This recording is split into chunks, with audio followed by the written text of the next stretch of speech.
Të nderuara deputete, të nderuar deputet, të pranishëm të nderuar, më 17 qershor në sallë jemi 102 deputet, konstatoj se kemi korum dhe mund të vazhdojmë me pikën e tretë, zgjedhja e kryetarit të kuvendit. Më 17 qershor 2025, subjektet politike PDK, LDK, Lista Serbe dhe AK-Nisma nuk kanë propozuar antar për komisionin zgjedhor për zgjedhjen e kryetarit të kuvendit. Për formimin e komisionit zgjedhor nuk pati korum për vendimarrje, andaj ftoj PDK-n të propozoj një deputet për antar të komisionit.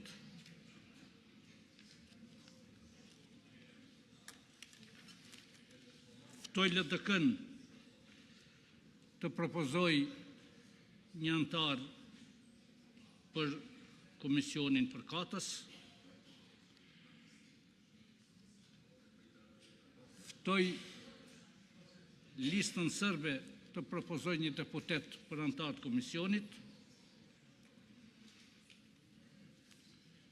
Ftoj AK-n Nisma të propozoj një deputet për antar të komisionit.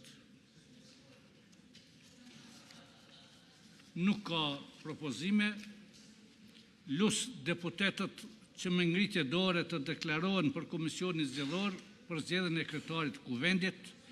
Kush është për?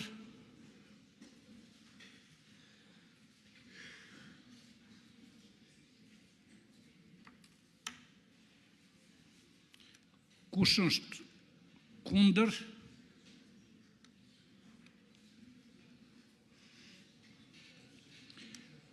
Kush abstenon?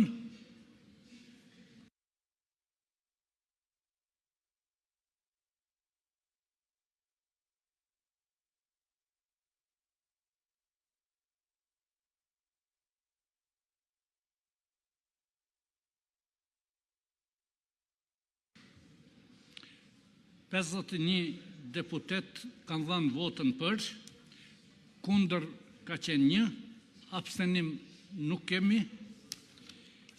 kemi quorum, tërë shihemi 21/6/2005 në orën 10:30.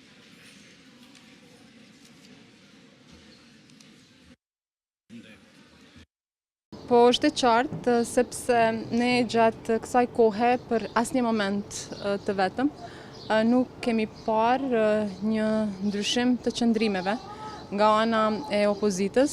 Gjithsesi kemi parë vullnet të theksuar apo mungesë të theksuar të vullnetit për të kontribuar në konstituimin e kuvendit të Republikës së Kosovës. Në këto rrethana vlerësoj që qëndrojnë edhe atë çfarë ne kemi thënë në vazhdimsi, që kjo është sjellje e papërgjegjshme politike, por po ashtu është shkelje e Kushtetutës së Republikës së Kosovës dhe aktgjykimit të gjykatës kushtetuese të vitit 2014. Besojmë fuqishëm që është e rëndësishme që secili deputet në kuvendin e Republikës së Kosovës të jetë i përgjegjshëm raport me përgjegjësitë që ka, pra të votoj për, kundër apo abstenim. Në asnjë moment ne nuk kemi kërkuar që deputetët e opozitës të votojnë për komisionin. Sot ishte hera 26 prej 1 majit, pra prej kur është vendosur ky komision në votim, dhe 26 herë ne kemi parë opozitën teksa ka ardhur në kuvendin e Kosovës dhe nuk ka bërë asgjë. Pra që kuptim ka të vinë kuvend dhe të mos bëjnë asgjë. Pra unë këtë sjellje nuk e kam të qartë, përveç se deklaroj që është veprim i papërgjegjshëm politik dhe juridikisht është shkelje kushtetuese. Nga PDK po thonë se jeni duke mbajtur. Gjykata kushtetuese është vënuar. Domethënë duhet ta themi hapur, sepse nuk ka kuptim që një çështje kaq e thjeshtë, është tetë e thjeshtë, sepse aleanca bashkë me LDK-n dhe PDK-n, pra disa deputet PDK-s dhe LDK-s, me shkresën që ne kemi parë, lëndën që ne kemi parë, e kanë kontestuar komisionin për votimin e fshetë. Dhe tash çështja është shumë e thjeshtë, ose gjykata e merr e bën të pranueshme këtë lëndë dhe e trajton nëse kryesësuesi i seancës ka pasur drejt për komisionin për votimin e fshet. Ne besojmë fuqishëm që ka pasur të drejtë. Kosova është marrë peng nga kokëfortësia, kryenetësia, papërgjegjësia e Albin Kurtit dhe lëvizjes vetëvendosje. Nuk ka fije logjike që institucionet e Republikës së Kosovës të mos konstituohen në mënyrë që t'jemi në gjendje të adresojmë sfidat e shumta, hallet e shumta të qytetarëve për shkak të kryenetësisë së zotit Kurti dhe ambicjes së zonjës Haxhiu. Kosova është shumë e madhe, shumë e rëndësishme sesa secili prej nesh. Vërtet, kjo nuk ka asnjë logjik. A pritet diçka zgjidhje? Ne kërkojmë zgjidhje, ne kemi ofruar zgjidhje, mirëpo lëvizja vetëvendosje nuk don bashkëpunim, nuk don bashkërëndim, lëvizja vetëvendosje don diktat dhe nënshtrim.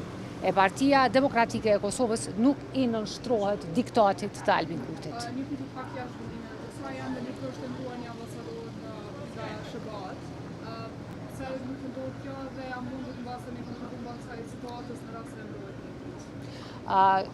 Realisht ne jemi në pritje, sigurisht që Shtetet e Bashkuara të Amerikës të emërojnë ambasadorin e ri në Kosovë. Unë nuk mund të flas në emër të SHBA-ve për dhënë arsye pse një emërim i tillë nuk ka ndodhur ende. Mirëpo thënë të drejtën, zoti Kurti me kokëfortësinë e tij ka paralizuar Kosovën edhe nga brenda, por edhe në raport me aleatët tonë kryesor.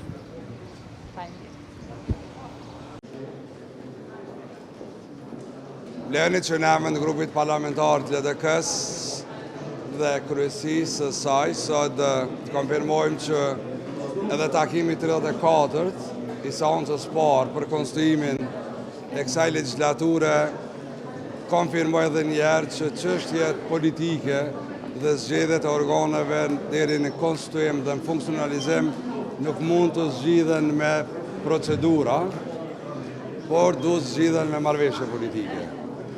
Çështjet që kanë frymën e rregullorëve të kuvendit dhe çështjet që ndërtohen për procedurë nuk i zgjidhen problemet politike asnjëherë dhe në vazhdimsi do t'i nënshtrohemi rregullit një ditë po, një ditë jo për të takuar, por ne edhe sot kërkojmë që Partia e Parë ta menaxhon detyrën e vet, përgjegjësinë e vet që dal nga nënda shkurti.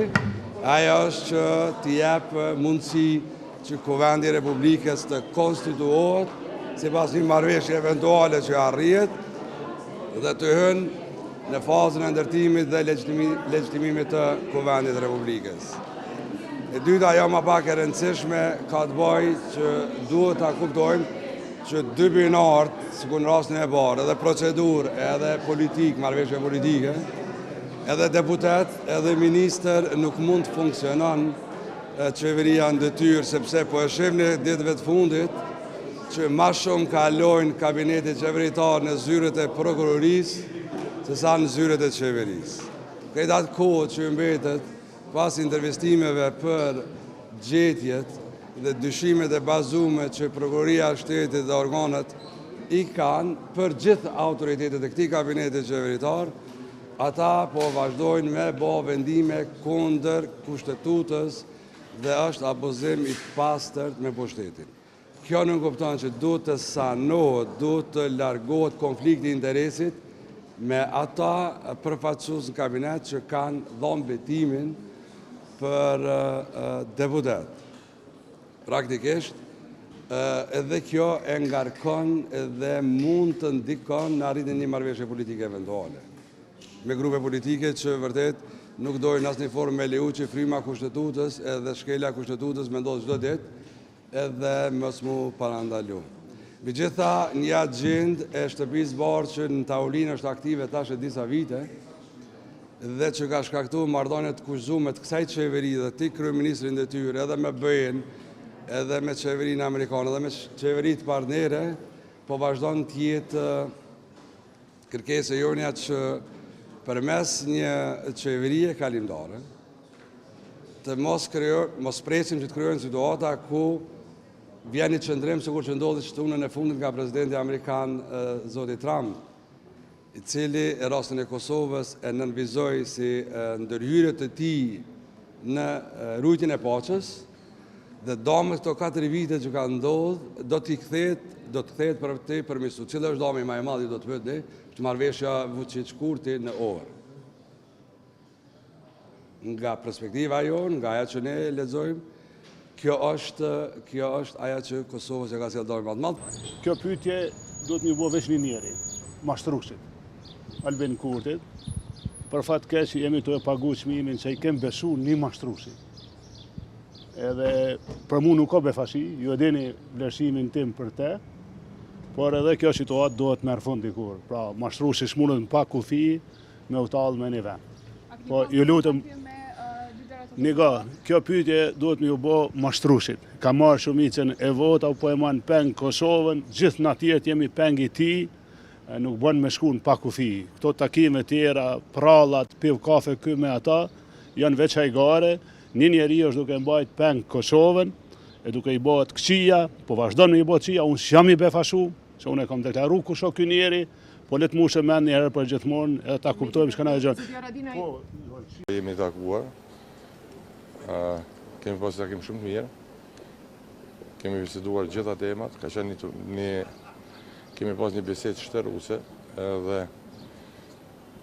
mund me thotë që ka qenë një takim jashtëzakonisht i mirë. Çfarë kupton me shtërruese, zoti Limaj? Gjitha temat ato që prekupojnë Kosovën, ato që kemi përgjithësi, kemi biseduar për zhvillimet në Kosovë, prej zhvillimet të politike, ekonomike, rajonale, angazhimet tona, si me thanë, obligimet që duhet me kry. Kështu që ka qenë një bisedë jashtëzakonisht e mirë, kemi lanë të bisedojmë. Shqeni kjo e rëndësishme që në shumë drejtime kemi një kënd vështrim të zhvillimeve, edhe rëndësishme që pëndodhin takimit, dhe këto takimet në bisedë dhe ju kuptojnë që me një takim gjërat nuk zgjidhet, por rëndësishme që ne do të vazhdojmë takomi, edhe ne nuk mund t'i zgjidhim vetë problemet, ne shprehim vullnetin tonë, gatishmërinë, duhet jenë edhe të tjerët, po besoj që kjo është rruga që duhet të ndiqet për temat të rëndësishme.